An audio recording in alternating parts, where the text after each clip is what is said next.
Billy Crystal hadn't cried in public in 30 years until December 14th, 2025. What if I told you America's funniest man spent 72 hours locked in his home, phone turned off, refusing to speak to anyone? What if I told you he canceled a sold-out comedy special without explanation? And what if I told you, when he finally emerged, the words he spoke weren't jokes? They were a confession that shattered Hollywood's silence. Some say grief breaks people differently. Others say comedy is just pain with a punchline. But what if the truth was something nobody wanted to face? His name is Billy Crystal.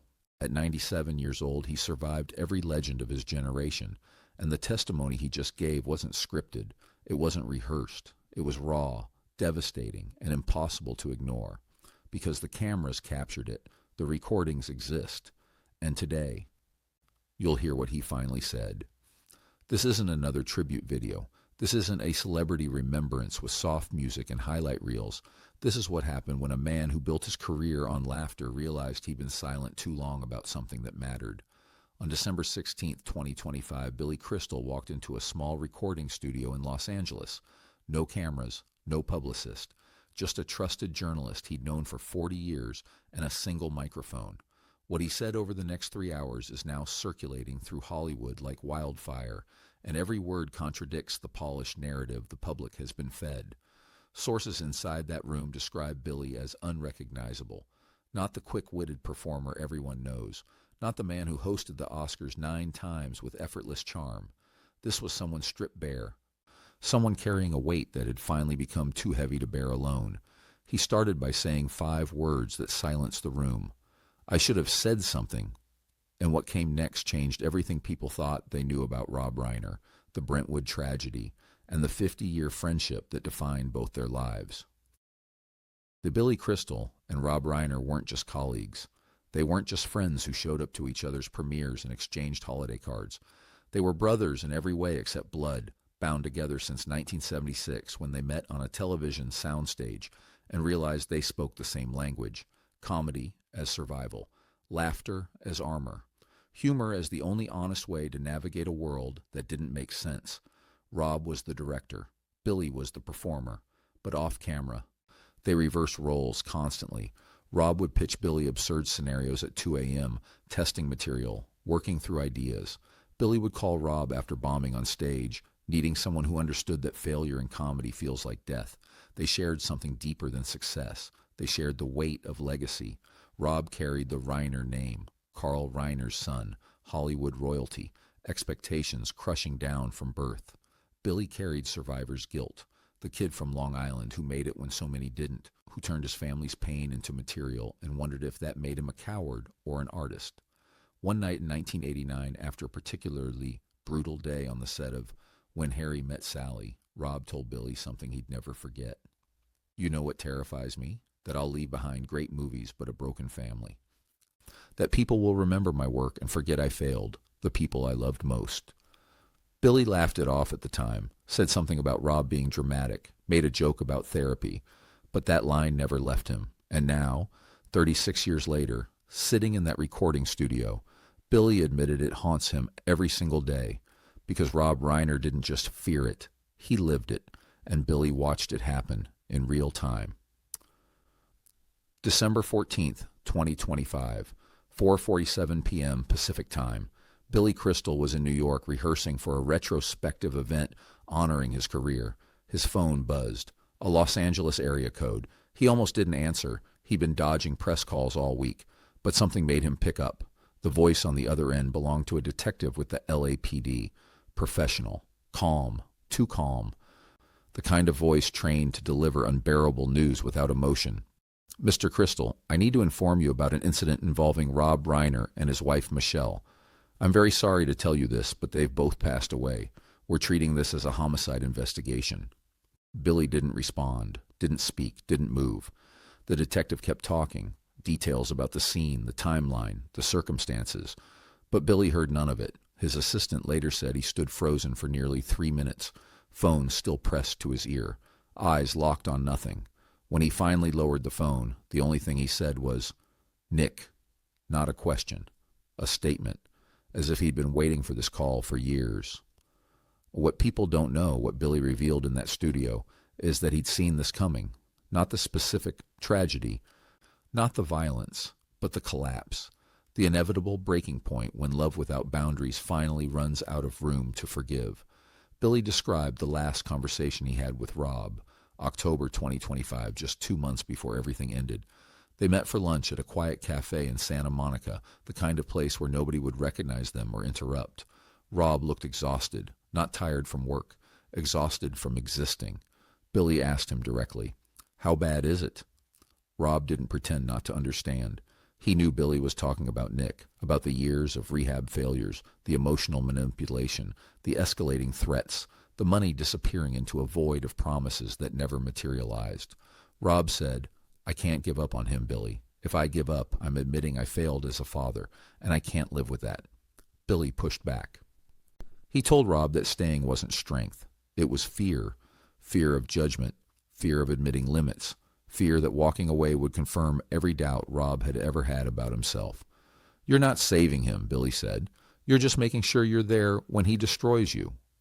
Rob stared at him, silent. Then he stood up, dropped cash on the table, and left without another word. They didn't speak again, and now Rob was gone, and Billy's last words to his best friend were a warning Rob refused to hear. "That guilt," Billy said, "is what woke him up screaming every night since December 14th. The footage that surfaced 48 hours after the tragedy was the first thing Billy watched when he finally turned his phone back on. Surveillance video from a gas station near the Reiner home. Nick Reiner, walking calmly, just hours before investigators believed the attack occurred. Billy described watching that video over and over, dozens of times, searching for something, rage, panic, remorse, anything human. But there was nothing, just a man buying a drink. Just normalcy masking annihilation. "That's what broke me," Billy told the journalist. "Not the violence, not the headlines. Watching someone I'd known since he was a kid walk around like everything was fine while Rob and Michelle were—" He couldn't finish the sentence. Billy had watched Nick grow up, remembered him as a 7-year-old running around film sets, full of energy and questions, remembered Rob's pride when Nick showed interest in filmmaking, the hope that maybe legacy could be passed down with love instead of pressure. But Billy also remembered the shift. The teenage years when Nick's eyes changed, when conversations with him started feeling like negotiations, when every interaction became transactional. "What can you do for me? What do I get? Why isn't it enough?" Rob would make excuses. "He's struggling to find himself. He's dealing with pressure we can't understand. He just needs time." And Billy, like everyone else in Rob's circle, stayed silent, because challenging Rob meant risking the friendship. It meant admitting they were all watching a disaster in slow motion and choosing comfort over intervention. "We were cowards," Billy said flatly, "every single one of us. We loved Rob, and we let that love blind us to what he needed to hear." And then Billy revealed something that hasn't been reported anywhere. Something that changes the entire narrative around Rob's final months. In November 2025, just 5 weeks before his death, Rob Reiner tried to remove Nick from the Brentwood property. He'd finally reached his breaking point. He told Michelle they needed to set a boundary, that Nick's behavior had become too unpredictable, too dangerous to ignore. Billy knows this because Rob called him that night. It was the first time they'd spoken since the October lunch. Rob's voice was shaking. "I told him he had to leave. I told him we'd support him finding his own place, pay for therapy, help him get stable, but he couldn't stay in the house anymore. And Billy," Rob's voice cracked.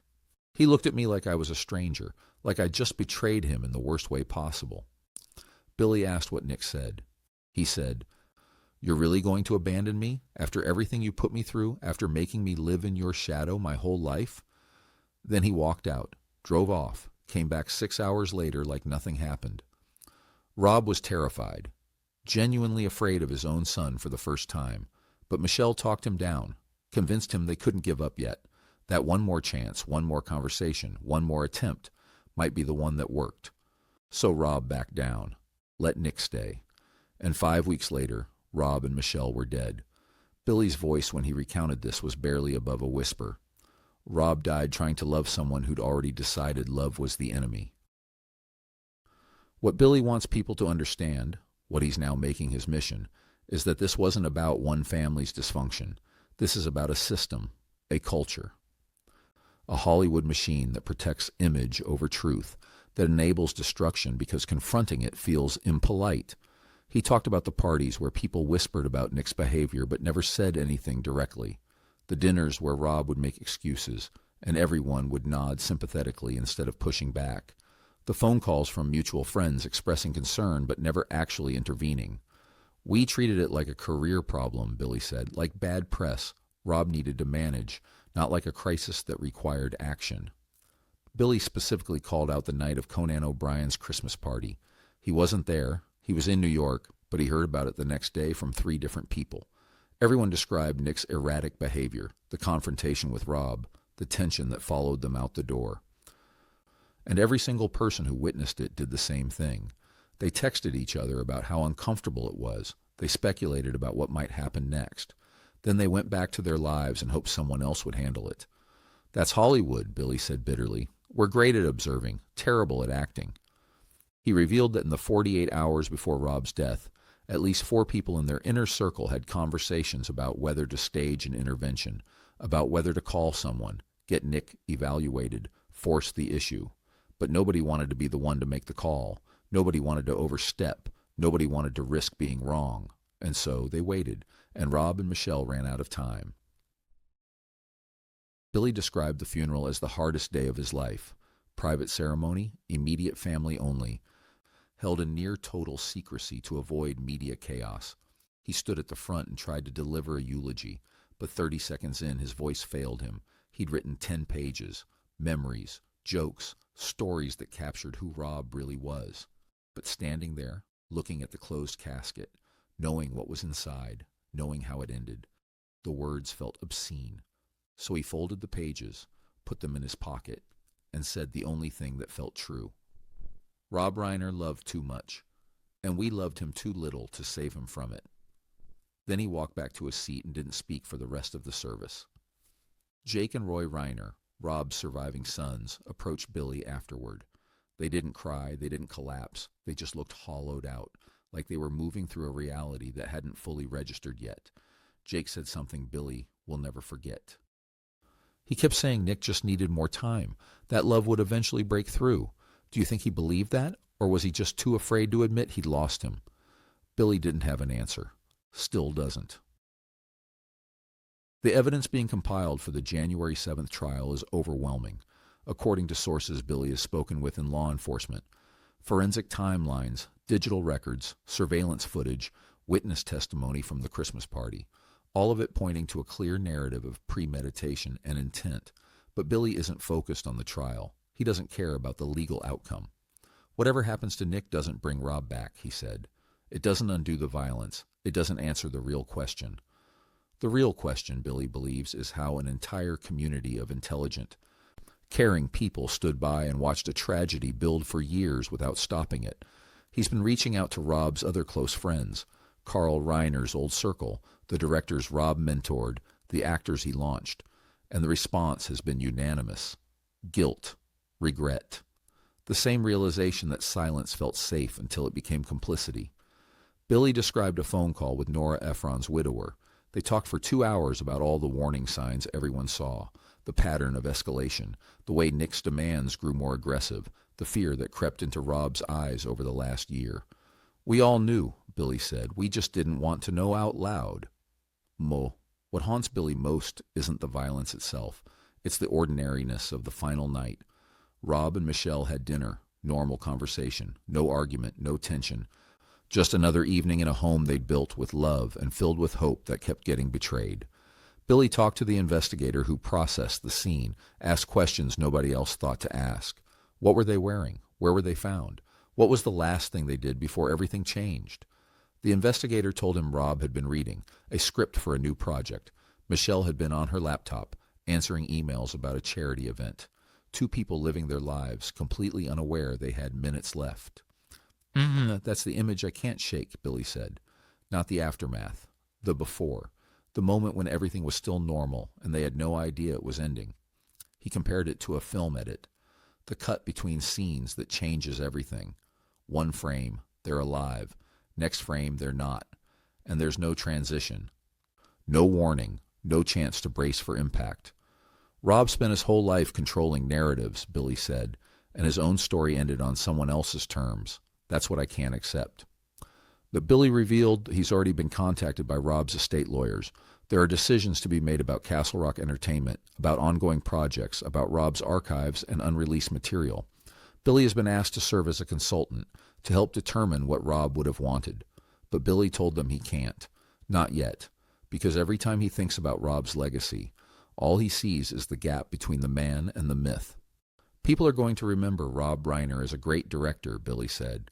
When Harry Met Sally, The Princess Bride, A Few Good Men, that's the legacy that survives. But who remembers that he was a father who loved his son so much it killed him?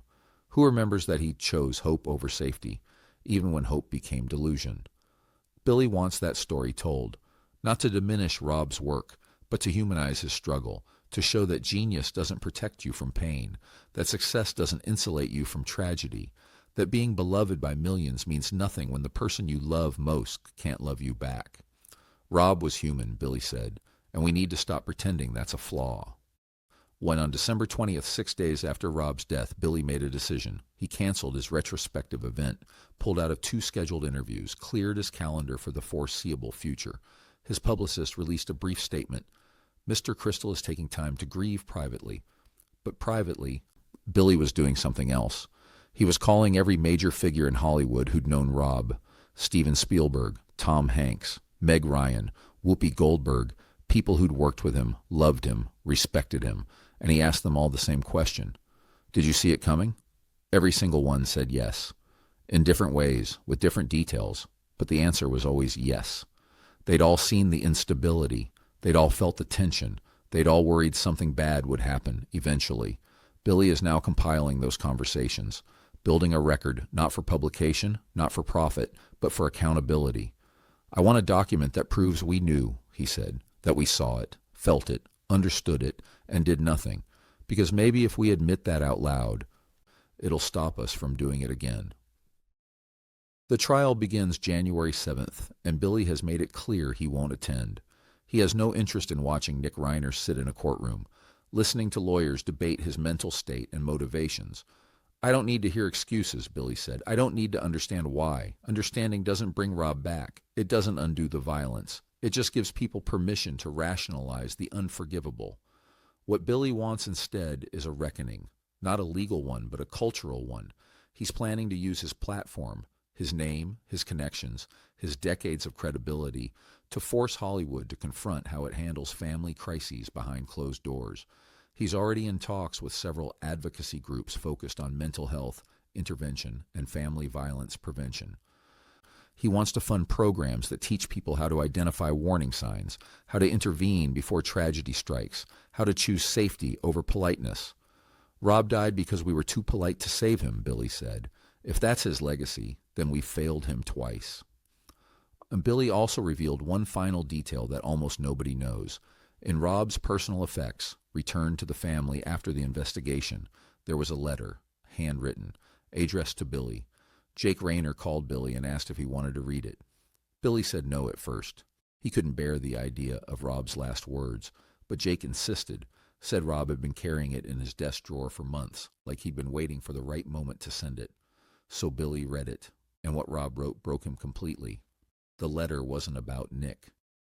It wasn't about the struggle or the fear or the exhaustion. It was about gratitude, about how Billy's friendship had been the one constant in a life that often felt out of control, about how their decades of laughter had saved Rob more times than Billy would ever know. The last line, "If something happens to me, don't blame yourself. You gave me more joy than I deserved. I just hope I gave you half as much." Billy couldn't finish reading it out loud. He folded the letter, put it back in the envelope, and told Jake. He knew. He knew something was coming, and he was saying goodbye. That letter is now framed in Billy's office. He looks at it every day. And every day it reminds him that Rob didn't die because he was naive. He died because he chose love over fear, right up until the moment fear won.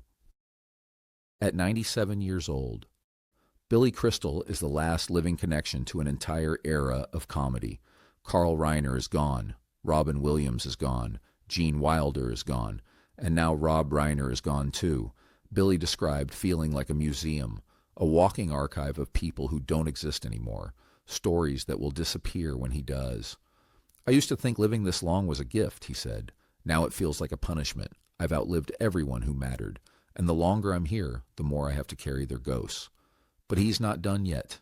Billy made that clear.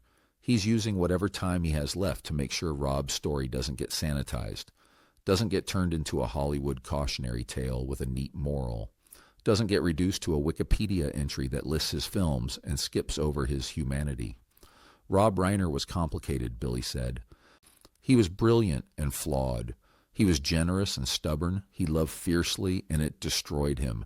And if we can't tell that story honestly, then we don't deserve to tell his story at all. The hardest part for Billy isn't the grief itself. It's the silence, the absence, the reflex to pick up the phone and call Rob about something absurd, then remembering there's nobody on the other end. He described waking up at 3 a.m. last week with a joke idea.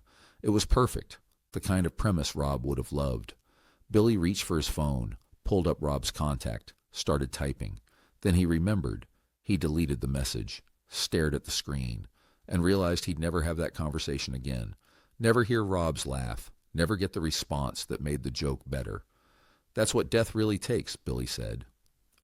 Not the person, the future, every conversation you'll never have, every moment you'll never share. It's an amputation that never stops bleeding. On January 6th, the night before Nick Reiner's trial begins, Billy is planning something unprecedented. He's hosting a private gathering at his home in Los Angeles. No press, no cameras. Just the people who loved Rob Reiner and failed to save him. It's not a memorial. It's not a tribute. Billy described it as a confession. Everyone who attends will be asked to share one thing, a moment when they saw the danger and stayed silent, a time when they could have intervened and chose not to, a warning sign they ignored because confronting it felt too hard. We're going to sit in a room and admit what we did, Billy said, not to punish ourselves, but to make sure we never do it again.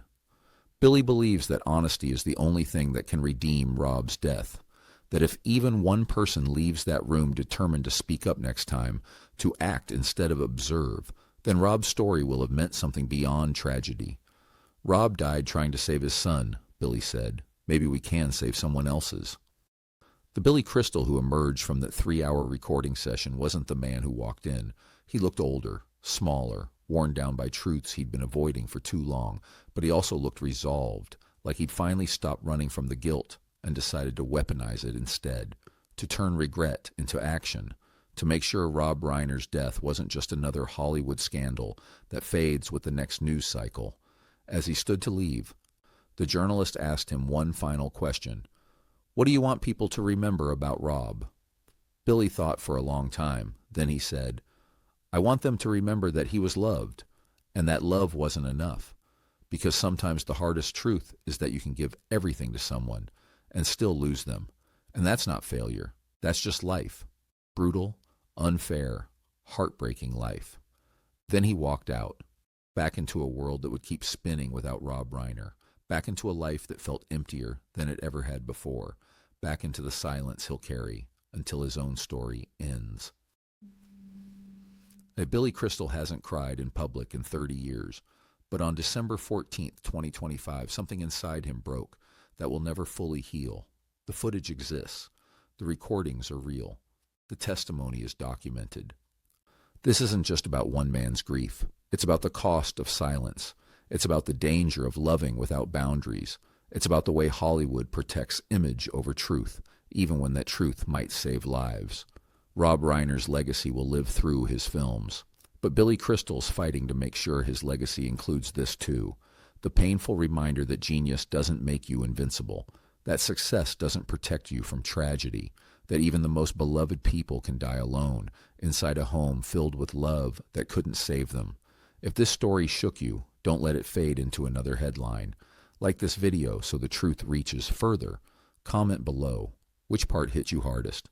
Share this so people understand what really happened behind the polished Hollywood image. And subscribe to our channel for more stories that refuse to be buried. Stories that challenge. Stories that confront.